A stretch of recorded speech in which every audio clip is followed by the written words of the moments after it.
कमल तब मेरे पास ही खड़े थे जब नाज ने उस मरी बच्ची को मुझे पकड़ाया था, लेकिन उन्होंने कुछ नहीं कहा, बस उठकर बाहर चले गए। उनका सर्द, खामोशी भरा व्यवहार मुझे भीतर तक आहत कर गया था। मेरा नाम रिया है। उसी रात मैंने अपनी बहन को फ़ोन करके कमल के आने के बारे में बताया। उसने कहा कि तलाक के बाद कमल घूमा फिरा तो कई लड़कियों के साथ, पर उसने विवाह किसी से भी नहीं किया। दूसरे दिन जब मैं बाजार पहुंची, आने के बारे में बताया। उसने कहा कि तलाक के बाद कमल घूमा फिरा तो कई लड़कियों के साथ, पर उसने विवाह किसी से भी नहीं किया।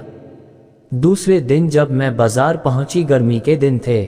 मेरे छोटे से घर के चारों ओर की पहाड़ियां मुलायम व गहरे हरे रंग की हरी घास, जिसमें जगह जगह बैंगनी और सफ़ेद जंगली फूल खिले हुए थे, फूलों से ढकी थीं। मैं इस छोटे से घर में, इस पहाड़ी स्थान पर कुछ शांति पाने की आशा में सदा के लिए रहने आ गई थी। कुछ समय पहले तक मेरे पास सब कुछ था। मेरे सुंदर इंजीनियर पति मुझे बहुत प्यार करते थे। हम हर प्रकार से सुखी थे। लेकिन मेरी और कमल की दुनिया तब तहस नहस हो गई जब मैंने एक मृत बच्ची को जन्म दिया। उस समय मैंने खूब आंसू बहाए थे। कमल तब मेरे पास ही खड़े थे जब नाज ने उस मृत बच्ची को मुझे पकड़ाया था, लेकिन उन्होंने कुछ नहीं कहा, बस उठकर बाहर चले गए। उनका सर्द, खामोशी भरा व्यवहार मुझे भीतर तक आहत कर गया था। हमने पहले ही सोच रखा था कि यदि बेटी हुई तो हम उसे सोनी कहकर पुकारेंगे।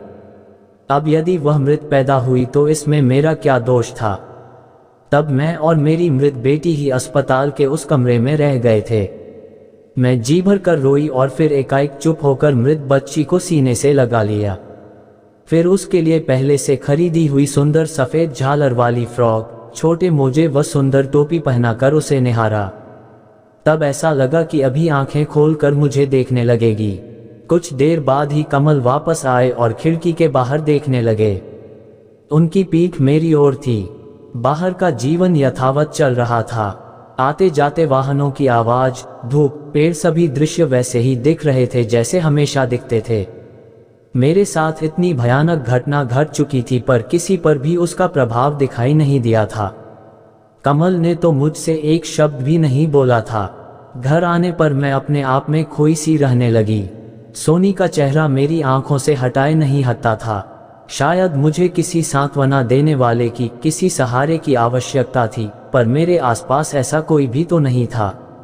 मैं अंदर ही अंदर घुट रही थी। मेरे अंदर की कसक मुझे हर समय पीड़ित किए रहती। एक दिन जब मुझे थोड़ा होश आया तो लगा कि मेरे आसपास का सब कुछ बदल चुका है। कमल भी कार्यालय से बहुत देर से आते थे। घर के कार्य मैं मशीनी ढंग से किए जा रही थी कि अचानक एक दिन मैंने पाया कि कमल मुझसे बहुत दूर जा चुके हैं। मेरी एक सहेली ने कमल को एक अन्य लड़की के साथ घूमते फिरते, मुस्कुराते, जीवन की खुशियां मनाते देखा था। जब मैंने कमल से पूछा तो बोले कि वे वाकई मुझसे ऊब चुके हैं। वे मुझसे तलाक लेना चाहते हैं। मैंने भी सोचा, जबरदस्ती तो किसी को अपनी संवेदनाओं व भावनाओं को समझने के लिए विवश नहीं किया जा सकता। तलाक के लिए मैंने हामी भर दी। मेरी आंखें पहले की तरह ही सूखी व एक अजीब सूनेपन से भरी हुई थीं। तब मैंने उस शहर से बहुत दूर इस किराए के घर में शरण ली थी। नया घर मुझे अत्यधिक पसंद था। इसके चारों ओर का सूनापन मेरे मन के सूनेपन से मेल जो खाता था। मैंने बागबानी के पुराने शौक को फिर से अपना लिया था। मेरे इर्द गिर्द के फूल, पौधे व वृक्ष ही मेरे असली मित्र व बंधु बन गए थे। इस बागबानी के शौक को और आगे बढ़ाते हुए मैंने अपनी वाटिका में फूल पौधों पर नए नए प्रयोग करने शुरू किए। नतीजतन मैं एक सुंदर पुष्प वाटिका की मालकिन बन बैठी। जब एक पड़ोसन ने मुझसे अपने इस शौक को व्यवसाय का रूप देने के लिए कहा तो मैं खुशी से फूली न समाई। मैं ढेर सारी पुस्तकें खरीद कर ले आई और धीरे धीरे मेरा फूल, पौधे और गुलाब की कलमें सप्लाई करने का काम चल निकला। फूलों की एक बड़ी दुकान के मालिक रंजीत का व्यवहार मेरे साथ बड़ा ही मित्रवत था। वे अविवाहित ही थे। एक दिन उन्होंने मुझसे कॉफ़ी पीने का आग्रह किया तो मैं इनकार न कर सकी। अपने नौकर से दुकान की देखभाल करने के लिए कहकर रंजीत मेरे साथ पास के एक कॉफ़ी हाउस में चले आए। वहां पर कॉफी की चुस्कियों के साथ अपने चुटकुलों से उन्होंने मुझे बहुत हंसाया। अपनी बेटी की मौत का अब तक मातम मनाने वाली मैं जब खुलकर हंसी तो न जाने क्यों तनमन बहुत हल्का सा लगने लगा। घर आकर मैं पास की पहाड़ियों पर घूमने निकल गई। बहुत दिनों बाद कुछ अच्छा खाना बनाने व खाने का दिल करने लगा। फिर तो मैं जब भी बाजार जाती रंजीत के साथ कॉफी का एक प्याला और उनके ठहाकों का आनंद उठाए बिना न रह पाती। एक दिन बातों ही बातों में मैंने उन्हें अपनी जिंदगी की पूरी कहानी सुना दी। उस दिन रंजीत के सदा खुश रहने वाले चेहरे पर भी उदासी छा गई व आंखें नम हो गईं। एक दिन सुबह सुबह मैं चाय का प्याला लेकर बैठक में बैठी थी तो एक कार के रुकने व दरवाजा खुलने की आवाज ने मेरा ध्यान खिड़की की ओर मोड़ा। आंखों को विश्वास नहीं हुआ कि यह कैसे हो सकता है।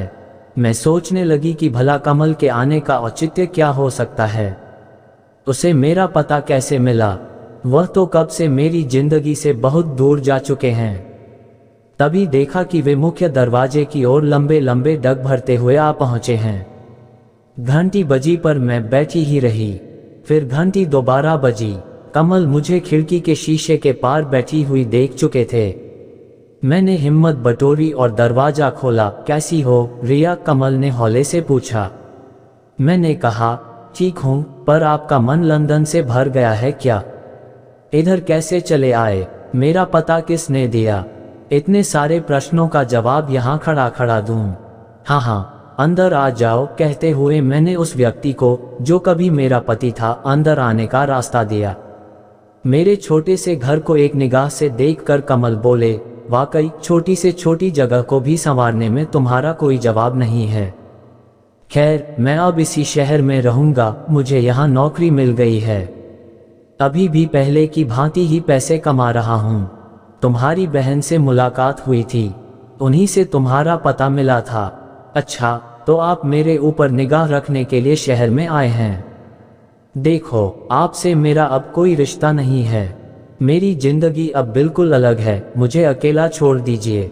अपने खूबसूरत चेहरे पर मणियों की तरह जड़ी हुई सुंदर आंखों को बिल्कुल मेरी तरफ सीधा रखते हुए कमल ने पूछा, चाय नहीं पिलाओगी? मैंने बिना बोले चाय का प्याला कमल की ओर बढ़ा दिया। फिर अनुभव किया कि उनके हाथ की उंगलियां थरथरा रही हैं। फिर सोचा, अच्छा है, चाय पीकर कमल चले जाएंगे। तभी उन्होंने कहा, चाय अभी भी अच्छी बनाती हो रिया। अरे हाँ, लंदन छोड़ने के पूर्व मैं सोनी की समाधि पर गया था। वहाँ ढेर सारे नन्हे नन्हे फूल खिले हुए थे। वहाँ के रखवाले ने बताया कि सबसे ज्यादा फूल सोनी के आसपास ही खिलते हैं। वैसे मैं वहाँ हर हफ्ते फूल भेजता हूँ, शायद तुम भी भेजती होगी। मैंने कमल की ओर देखे बगैर ही हृदय में उठती पीड़ा, जो थोड़ी थोड़ी सोसी गई थी, को जागते हुए अनुभव किया। फिर सोचने लगी कि वही पुरानी कसक एक बार बनकर मेरे संपूर्ण अस्तित्व को डुबो देगी। मेरे मन ने कहा, आपने तो उसे छुआ भी नहीं था, उसे देखा भी नहीं था। मैंने उसे सहलाया था, उसका सिर सहलाया था, उसे कपड़े पहनाए थे, पर आपने तो कभी उसके बारे में मुझसे चंद शब्द भी नहीं बोले थे, चंद आंसू भी नहीं बहाए थे। उसे अपनी हथेलियों में थामा भी नहीं था, लेकिन उसमें आपका भी अंश था। तभी मैंने अनुभव किया कि मेरा हृदय फिर दुख व क्षोभ से भर उठा है। मैंने कहा, अच्छा, लेकिन आपको मेरी चिंता क्यों थी? क्यों आपने मेरा पता जानना चाहा? क्यों मुझसे मिलने आए?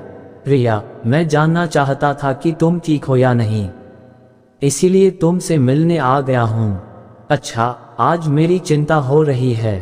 उस समय आप कहाँ थे जब मुझे आपकी आवश्यकता थी? जब मैं रात रात भर बिस्तर के एक किनारे पड़ी रोती रहती थी और आप चैन से सोया करते थे। अब मुझे आपकी कोई आवश्यकता नहीं है, आप यहाँ से चले जाए। कमल ने कहा, सच्ची बात तो यह है कि जब मुझे पता चला कि तुम यहाँ हो तो मैंने यहाँ आने व नौकरी करने का फैसला कर लिया। ठीक है, लेकिन अब मुझे आपसे कोई लेना देना नहीं है। मेरा अपना छोटा सा व्यवसाय है और शीघ्र ही यह घर भी खरीद रही हूँ। कमल ने चाय खत्म की और चुपचाप घर से बाहर निकल गए। मैं सोचने लगी शायद उन्होंने शादी भी कर ली होगी। उसी रात मैंने अपनी बहन को फोन करके कमल के आने के बारे में बताया। उसने कहा कि तलाक के बाद कमल घूमा फिरा तो कई लड़कियों के साथ, पर उसने विवाह किसी से भी नहीं किया। दूसरे दिन जब मैं बाजार पहुंची तो रंजीत के साथ कॉफी पीने के प्रस्ताव को मैंने ठुकरा दिया और शीघ्र ही घर चली आई। मन रह कर अपने विगत जीवन व बेटी के इर्द गिर्द भटक रहा था। तभी फोन की घंटी बजी और रंजीत की आवाज ने मुझे चौंका दिया। हाय रिया, क्या हाल है? सुना है तुम्हारा तलाकशुदा पति इस शहर में आ गया है। क्या इसी कारण आज मेरे साथ कॉफी नहीं पी? क्या फिर उस इंसान के पास वापस जाने का इरादा है? अगर ऐसा है तो बता दो। वैसे मैं तुमसे विवाह करना चाहता हूँ। बोलो, क्या ख्याल है? मैंने क्रोध को दबाते हुए कहा, आज से पहले तो कभी भी विवाह का ख्याल आपके मन में नहीं आया। आज जब कमल इस शहर में आ गए हैं तो आप मुझसे विवाह करना चाहते हैं। आखिर आप मुझे समझते क्या हैं? कहते हुए मैंने रिसीवर पटक दिया। रात का खाना खाए बगैर ही मैं अपने कमरे में चली गई। रात सपने में कमल दिखाई दिए। सुबह सोकर उठी तो बहुत परेशान सी थी। मन विचारों की आंधी से भरा हुआ था। क्या हम पति पत्नी अपनी बिछुड़ी हुई बेटी के बारे में कभी खुलकर बातें नहीं कर सकते थे? क्या मैंने इसके लिए अपनी ओर से कोई कोशिश न की? क्या मैं स्वयं ही अंतर्मुखी नहीं हो गई थी? क्या मैंने ही कुछ खोया था, कमल ने नहीं? क्या मैंने कभी जानने की कोशिश की थी कि कमल पर उसका क्या प्रभाव पड़ा है? पता नहीं मन में क्या आया कि मैं जल्दी से तैयार होकर कमल एल के कार्यालय पहुंचने को व्याकुल हो उठी। उन्होंने अपना कार्ड मुझे दिया था। कमल की पसंद की हरी साड़ी पहनकर मैं घर से बाहर जाना ही चाहती थी कि याद आया, आज रविवार है। फिर मैंने स्वयं ही तो उनको यहाँ आने के लिए मना किया हुआ है। तभी घंटी बजी। दौड़कर मैं दरवाजा खोलना ही चाहती थी कि रंजीत की कार दिखाई पड़ गई। मैं चुपचाप रसोई के कोने में खड़ी रही। तभी घंटी फिर बजी और थोड़ी देर बाद कार के स्टार्ट होने व जाने की आवाज़ सुनाई दी। मैंने राहत की सांस ली और फिर अपने खाने के लिए कुछ बनाने लगी। तभी फिर घंटी बजी। मैंने सोचा शायद रंजीत फिर आ गया है। पता नहीं क्यों, जिस अंदाज से उसने कल रात फ़ोन पर बात की थी, मुझे उसे घृणा सी होने लगी थी। मैंने धीरे से बड़ी सावधानी से बाहर दृष्टि डाली तो कमल की लाल रंग की कार नजर आई। मैंने तेज गति से अपने कदम दरवाजे की ओर बढ़ाए। मैंने दरवाजा खोला तो देखा कमल फूलों का एक बहुत सुंदर गुलदस्ता लिए हुए सहमे सहमे से खड़े हैं। उन्होंने मुझे नीली साड़ी में देखा तो देखते ही रह गए। वह हड़बड़ाकर बोले, रिया, क्षमा कर देना, मुझसे आज रहा नहीं गया। रात सपनों में भी तुम ही दिखाई दी और ऐसा लगा कि जैसे तुम मुझे आवाज दे रही हो। मैंने कमल का हाथ पकड़ा और उन्हें अंदर ले आई। जब बैठ गए तो मैंने कहा, कमल, मुझे क्षमा कर दो। बेटी के गम में बहुत ही दुखी व स्वार्थी हो गई थी मैं। शायद उस दौरान मैंने तुम्हारी काफी उपेक्षा भी की हो, पर एक बात पूछना चाहती हूँ कि तुम उस समय इतने पराये से क्यों हो गए थे? रिया, सोनी मेरी भी बेटी थी, पर उसका मृत चेहरा देखने का साहस मेरे भीतर नहीं था। इसीलिए उन दिनों मैं स्वयं भी अंतर्द्वंद्व से घिरा हुआ था। घर पर आता था तो तुम भी नहीं मिलती थी। मेरा मतलब है, बेटी तो खो ही गई थी, मेरी तो पत्नी भी मुझसे दूर चली गई थी। इस अवस्था में मुझसे अजीबोगरीब हरकतें भी हो गई होंगी, पर जब तुम मुझसे दूर चली आई तो सच मानो, मैं सोनी से मिलने हर रविवार को जाता था। उसने जैसे मुझे संदेशा दिया, पिताजी, मेरी माँ से मिलो और जाकर कहो कि मैं फिर उनके पास उसी रूप में आऊंगी। इस बार मैं उनसे दूर नहीं जाऊंगी। ये सुनकर मैं फूट फूट कर रोने लगी। पर इस बार मैं अकेली नहीं रो रही थी, मेरे पति भी रो रहे थे। पहली बार हमने साथ साथ आंसू बहाए थे। थोड़ी देर बाद कमल ने पूछा, अब बताओ रिया, क्या चाहती हो? मैं तुमसे मिलने फिर आ सकता हूँ। मैंने धीमे से सिर उठाकर कमल की ओर देखते हुए कहा, तुम मुझसे दूर गए ही कब थे जो दोबारा आने की बात पूछ रहे हो? सच बताना, तुमने दोबारा शादी क्यों नहीं की? कमल ने हंसकर कहा, भाई, मैं तो अपनी वर्षों से खोई हुई पत्नी की ही तलाश में था। वह आज मुझे मिल गई है। ये कहकर कमल ने मुझे अपने सीने से लगा लिया। पहली बार ऐसा लगा जैसे सोनी कमल के लाए हुए उन फूलों में से मुस्कुरा रही हो और कह रही हो, माँ, पिताजी, आप दोनों रोइए मत, मैं फिर आऊंगी, मैं फिर आऊँगी, प्लीज़ सब्सक्राइब करें।